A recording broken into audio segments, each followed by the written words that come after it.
Goeiemôre, goeiemôre, goeiemôre. Ek groet u in die lieflike naam van Jesus vanoggend. Mense, dit is vanoggend 'n pragtige maandagmôre wat die Here geskep het. En met 'n koppie koffie in die hand en naas my gebedstyd en ek sit hier met die woord van die Here voor my. En ek wil vanoggend vir u sê, net soos hierdie blomme pragt en hierdie boom so staan en die son so op die berge opkom, kan ek nie anders as om te dink, hoeveel van ons staan in die oggend op? Daar's soveel meer dinge in die oggend wat belangrik is, voor ons eers by die woord van die Here uitkom. U weet, ons doen so klomp dinge in die oggend, ons is so besig voor ons moet gaan werk, of skool toe gaan, of wat dit ook al mag wees. Maar ons laat na, om die een wat ons wakker te maak, eers te begroet, en te sê, Here, dankbaar. Dankbaar, Here, vir nog 'n dag. Dankbaar vir wat ek het, Here. Dankbaar, Here, om net gesond te wees. Om 'n kossie of 2 in die kassies te hê. Om 'n koppie koffie te kan drink. Daarom vra ek die Here, Here, wat 'n vers, wat 'n gedeelte in die Bybel sit ek nou hierby? En die Here lê die bergpredikasie op my hart. Dis Matteus 5 vanaf Matteus hoofstuk 5 tot hoofstuk 7. Maar my oog val op hoofstuk 6 vanaf vers 31 en is 'n baie bekende gedeelte en baie mense het al daaroor gepreek. Maar ek wil net iets skep by u vanoggend. Ek wil saad saai. Die saad wat die Here Jesus gegee het, wat die Heilige Gees so seën.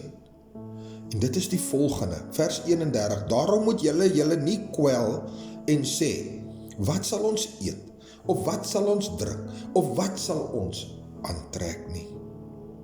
Want na al hierdie dinge soek die heidene, in ander woorde die wat ongelowig is, die wat nie glo nie, die wat nie Jesus eerste plaas nie. Hy sê, want julle hemelse Vader, Abba Vader, weet dat julle al hierdie dinge nodig het. Nou kom die kragvers.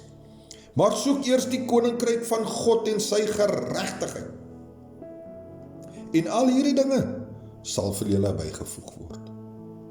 Kwel julle dus nie oor môre nie, want môre sal hom oor sy eie dinge kwel. Elke dag het genoeg aan sy eie kwaad. Baie van ons dink eers aan, wat gaan ons eet, wat gaan ons drink, wat gaan ons doen as ons by die werk kom, wat gaan ons doen as ons vanaand by die partytjie kom, of by die braai, en al die dinge. En ons stel al hierdie dinge voor God. Maar sodra jou oë oop gaan, moet jy die Here soek, en vir die Here sê, Here, ek is so dankbaar vir hierdie nuwe dag. Loof en prys die Here, en laat toe dat die Gees van die Almagtige God in jou heers, en dat jou liggaam, jou vleeskant van jou liggaam nie heers nie. Maar laat jou siel en gees aan die Here behoort. En dit toelaat dat die Heilige Gees in jou gees woon, sodat jy elke dag in geestelike wysheid kan opereer. Het sy dit by die werk is, het sy dit in sake is wat jy moet oor besluit, het sy dit is om net eenvoudig met iemand anders die liefde van Christus Jesus te deel. Ek wil hierdie saak vanoggend by u laat. Mag hierdie blomme pragt wat u hier sien in die sonopkoms, die lig, Jesus Christus homself ook in jou lewe so skyn. En mag jy 'n blommepragt wees vir al die heidene daar buite, om die woord te saai, om Jesus se liefde, sy evangelie, die goeie nuus met almal te deel. Brood en water, 5 minute woordbediening, Pastoor Gary, seëngroete, en ek sê weer, Jesus is so baie lief vir jou. Amen.